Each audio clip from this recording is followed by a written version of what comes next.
Perkenalkan, nama saya Adeline Silaban, SSI MPD. Saya adalah salah satu dosen di Prodi Pendidikan Fisika, Fakultas Keguruan dan Ilmu Pendidikan di Universitas Cendrawasih. Pada kesempatan ini, izinkan saya menyampaikan pernyataan diri sebagai dosen dalam rangka pelaporan unjuk kerja Tridharma Perguruan Tinggi atau PDD UKT-PT yang merupakan salah satu syarat administratif untuk mendukung proses sertifikasi dosen tahun 2025. Pernyataan ini saya susun sebagai bentuk tanggung jawab profesional atas pelaksanaan tugas-tugas Tridharma yang meliputi kegiatan pendidikan dan pengajaran, penelitian, serta pengabdian kepada masyarakat. Sesuai dengan ketentuan dan pedoman yang telah ditetapkan oleh Kementerian Pendidikan Tinggi, Sains, dan Teknologi. Adapun beberapa mata kuliah yang saya ampuh antara lain Fisika Dasar, Profesi Kependidikan, Fisika Statistik, dan yang lain sebagainya. Berjalannya proses perkuliahan adalah secara luring atau tatap muka dengan menggunakan teknik DIA, Delivery, Interaction, and Assessment. Mata kuliah yang saya angkat pada video pembelajaran hari ini adalah Fisika Dasar, yang dimana berturut-turut dilaksanakan pada semester ganjil dengan bobot 3 SKS. Alasan saya memilih mata kuliah Fisika Dasar adalah selain bidang ilmu yang saya kuasai, mata kuliah ini juga memiliki hubungan di setiap penelitian saya, yang dimana sudah lebih dari 2 kali publikasi, antara lain pada tahun 2022, tahun 2023, dan 2024, yang dimana jurnal ini terakreditasi Kemenristek Dikti, serta menjadi referensi di beberapa mata kuliah yang saya ampuh.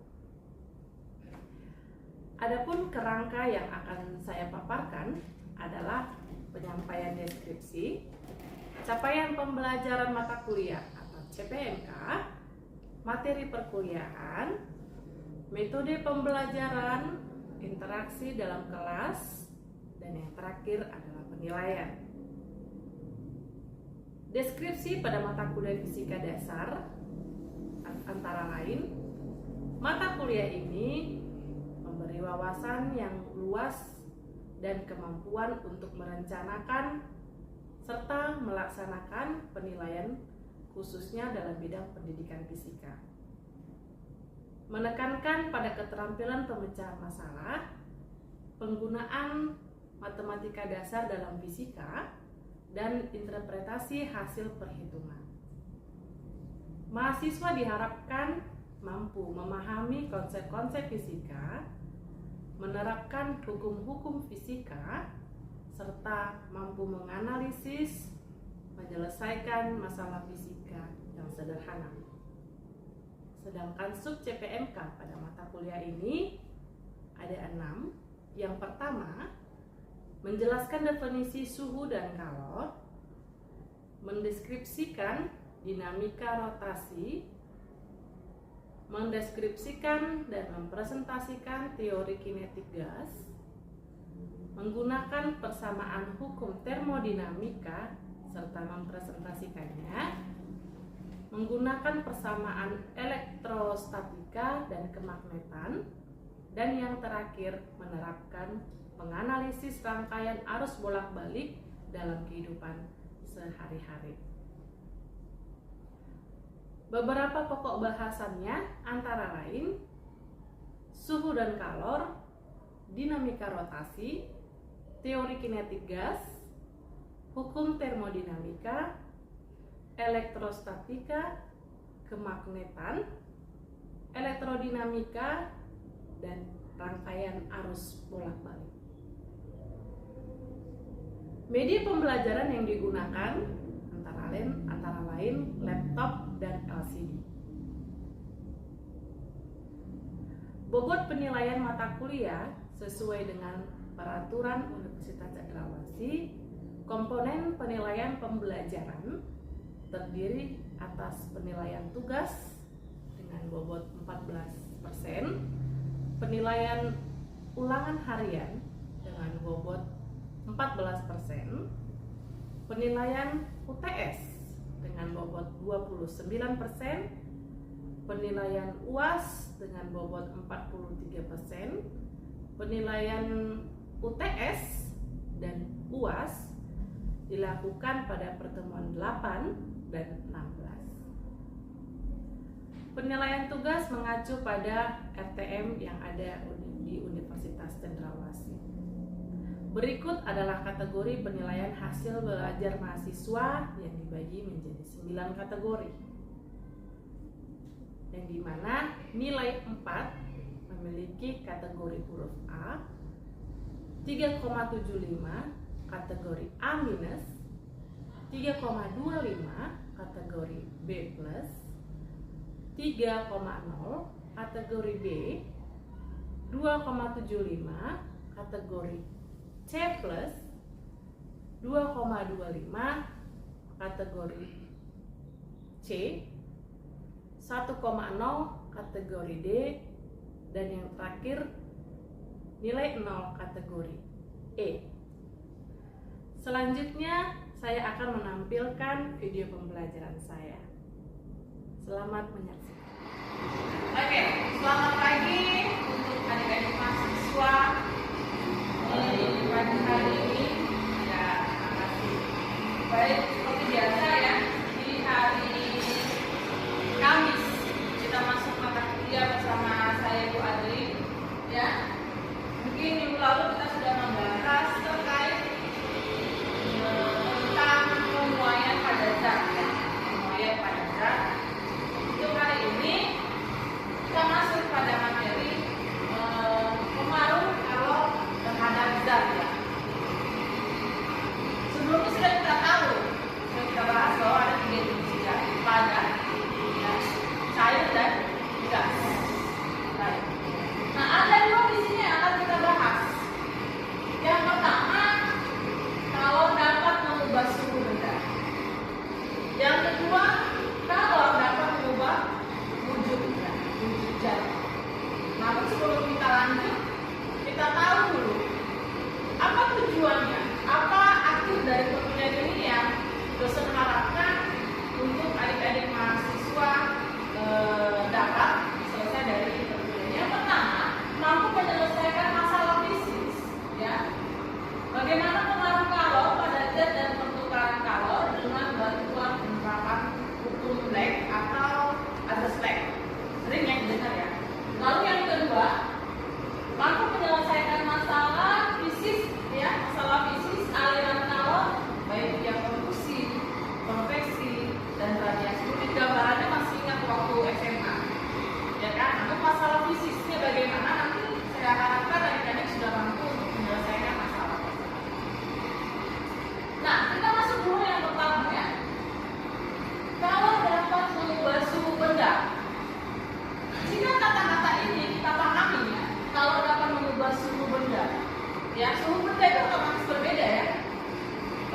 Suhu tinggi kah, suhu rendah kah, namun bagaimana contohnya? Ya mungkin Bapak SMA sudah pelajari, ada yang bisa menjawab kira-kira untuk kalau dapat mengubah suhu benda. Kira-kira ada yang bisa? Oke, silakan. Mungkin bisa berdiri kan? Contohnya seperti sendok yang awalnya dingin berubah menjadi panas karena ditaruh di atas piring yang ringan. Iya, oke, terima kasih. Ketika sebuah benda, ya seperti yang dikatakan adik siapa namanya? Deborah, bahwa sendok yang memiliki suhu awal yang baik, rendah atau sedang, diberi kalor, baik itu melalui api lilin, api kompor, ya kan, akan mengalami suhu yang lebih tinggi.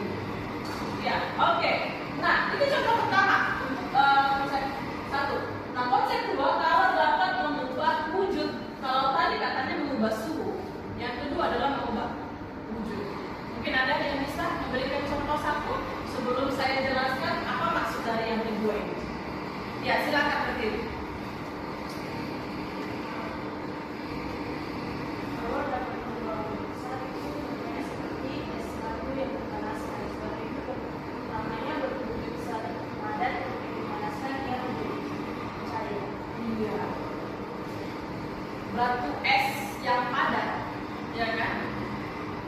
Jangan untuk mendekatkan api, mendekatkan matahari saja dia akan mencair, merubah kulitnya dari zat padat menjadi zat cair, ya kan? Namun bagaimana contoh itu kan contoh benda ya, dan contoh wujud. Namun apakah ini pernah dilakukan dalam kita sehari-hari? Ya, dapat kita lihat di sini contohnya ya. Ketika kita ingin memberi lubang kepada sebuah kayu, kepada sebuah karet, sebuah bahan plastik, biasanya beberapa mungkin tukang bangunan yang memerlukan pembuatan lubang itu bisa menggunakan besi yang diberi kalor, yang diberi panas, baik lubang yang besar atau yang kecil. Mereka tinggal kasih kalor, tinggal kasih panas tadi, lalu diarahkan ke benda yang ingin diberi lubang. Namun selain itu ada juga ketika kalian sehari-hari mencuci kain, ya kan? Nah, dalam keadaan basah sudah pasti suhunya lebih rendah ketimbang sudah dijemur, mendapatkan kalor dari sinar matahari. Lalu yang kedua,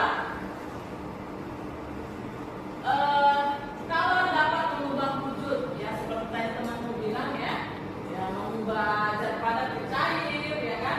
Lalu mengubah zat cair menjadi gas. Kalau ketika kalian memasak air, lupa mematikan kompor, sudah pasti akan kering, dan apa yang dihasilkan? Gas atau uap. Oke, itu masuk. Namun kenapa ini bisa terjadi?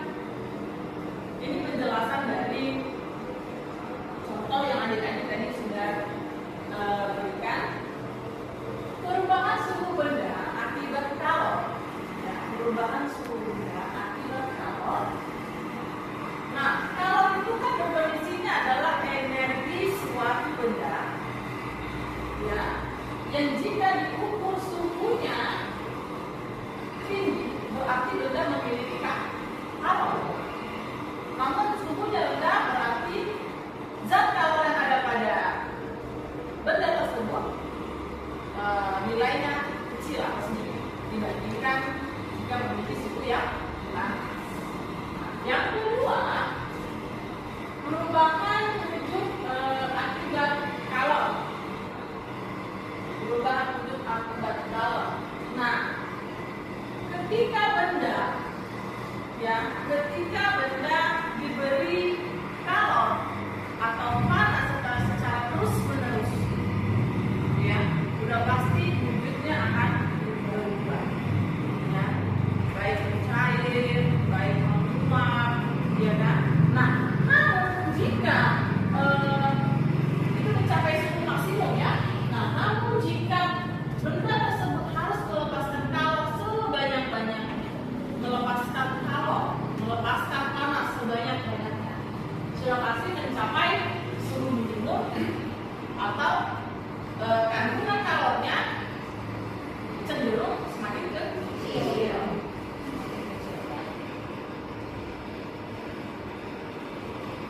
Nah, terkait kalor, ya, terkait kalor kita juga sudah mempelajari ini juga di waktu SMA, ya.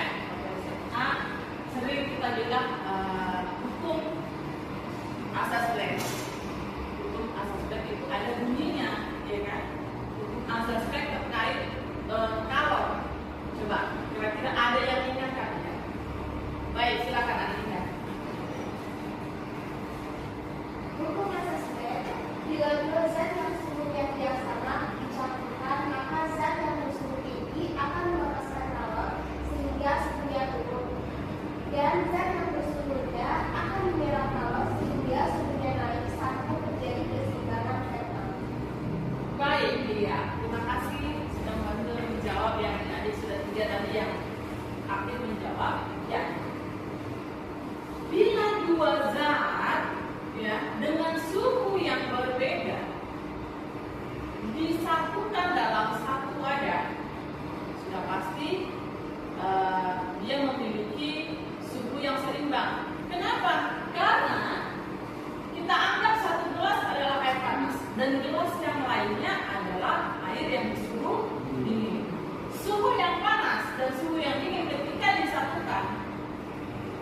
kenapa bisa menjadi hangat? Nah, suhu yang panas pada gelas pertama, ya, dia akan melepas kalor. Sedangkan suhu yang dingin akan menyerap kalor. Sehingga bukan lagi dibilang air itu hangat, jadi panas. Bukan lagi dibilang dingin, melainkan hangat. Nah, untuk pengukuran kalor di sini, kita tahu sebelumnya juga kita sudah bahas bahwa kalor itu dapat kita peroleh hasil dari perkalian massa, kalor jenis, dan perubahan suhu.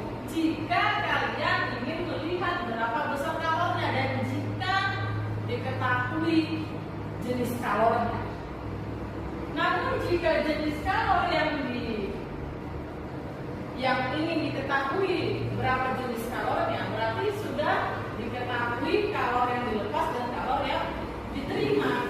Aspek kalor yang dilepas, ya kan, karena hangat tadi ya, kalor yang dilepas sama dengan kalor yang diterima. Jika persamaan kalornya tadi di situ yang sudah dibahas bahwa hasil perkalian dari massa, kalor jenis, dan perubahan suhu. Nah, bagaimana membuktikan persamaan aspek dengan menggunakan persamaan untuk kalor? Mungkin coba diperhatikan sekali lagi, persamaan aspek kalor dilepas sama dengan kalor yang diterima. Sedangkan persamaan kalor sama dengan Q MC delta T. Ada yang bisa kira-kira? Baik, silakan. Kalau kita lihat dari persamaannya, yaitu kalor yang dilepas sama dengan kalor yang diterima. Nah, kita bisa itu rumusnya yaitu kalor sama dengan M dikali C dikali delta T atau perubahan suhu. Kita dapat substitusi. Dimana kan dibilang bahwa kalor dilepas itu sama dengan kalor yang diterima. Berarti kita bisa menunjukkan bahwa itu adalah massa 1 dikali dengan kalor jenis 1 dikali dengan perubahan suhu 1 sama dengan massa kalor 2 dikali dengan kalor jenis 2 dikali dengan perubahan suhu 2. Baik, ya, terima kasih. Iya, jadi dibilang teman-teman sudah pas sekali oleh Christine bahwa kita anggap kalor yang lepas ini adalah kalor 1 untuk membuktikan persamaan matematisnya ya.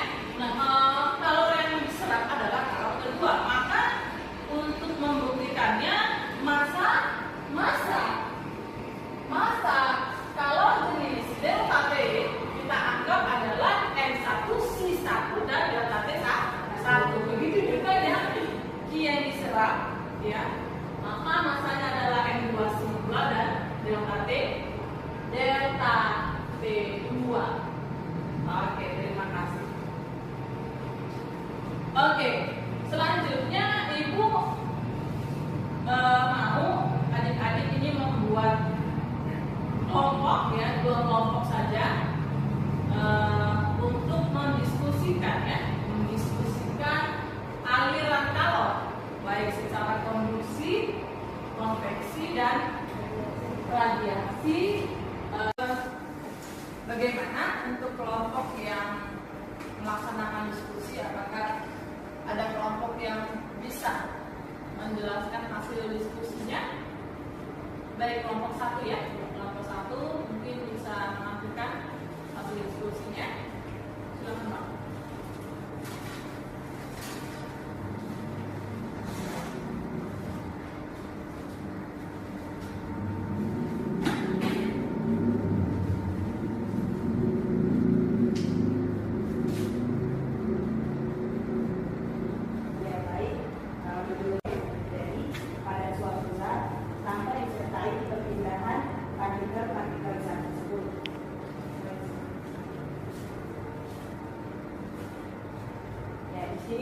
Persamaan laju calon konduksi yang dipakai adalah Q per T sama dengan K dikali A dikali delta T per L. Di sini Q sendiri merupakan kalor dengan satuan joule atau kalor, T sama dengan waktu dengan satuan sekon, lalu K sama dengan konduktivitas thermal, lalu A sama dengan luas menangkap dengan satuan meter per delta T merupakan perbedaan suhu, bisa dipakai satuan Kelvin atau derajat Celcius. Lalu yang berikutnya L merupakan panjang benda dengan satuan meter. Baik, yang berikut adalah konduksi. Konduksi merupakan proses perpindahan kalor yang terjadi pada suatu zat partikel tanpa disertai perpindahan pada zat tersebut.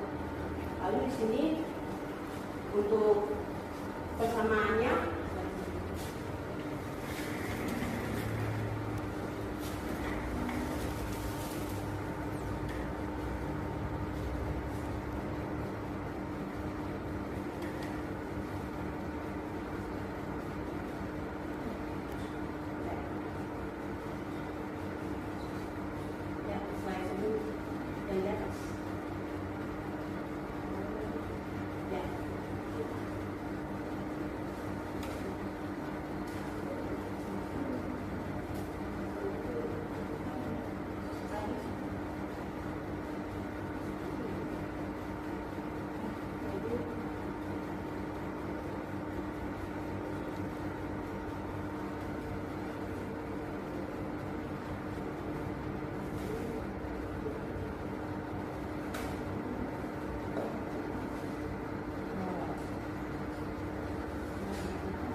persamaan laju konveksi di sini I per T sama dengan H dikali A dikali delta T. Di sini I merupakan kalor dengan satuan joule atau kalor.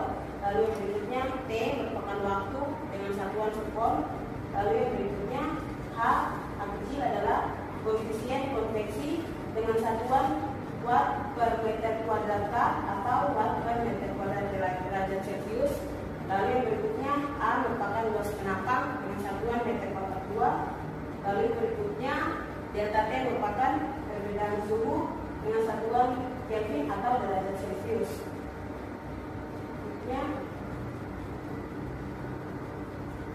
Berikutnya adalah radiasi. Radiasi merupakan proses perpindahan kalor yang terjadi dalam bentuk perambatan gelombang elektromagnetik tanpa memerlukan adanya zat perantara atau medium. Lalu untuk persamaan pada laju kalor radiasi ini dipakai I per T sama dengan E. Baik, saya ulangi, untuk persamaan laju kalor radiasi itu adalah I per T sama dengan E dikali sigma dikali A dikali T pangkat 4. I adalah kalor dalam satuan J, joule atau kalor.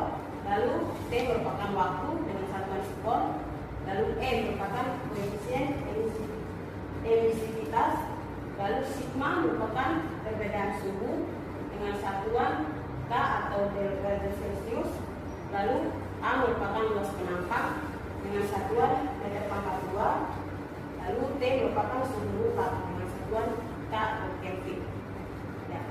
Baik, kemudian hasil diskusi dari kelompok kami. Baik, terima kasih. Kelompok 1 silakan duduk kembali.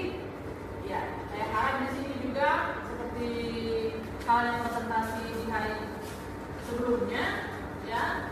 Saya harapkan kelompok yang satunya bisa memberikan mungkin saran atau pertanyaan jika ada yang belum paham untuk aliran kalor konduksi, konveksi, dan radiasi.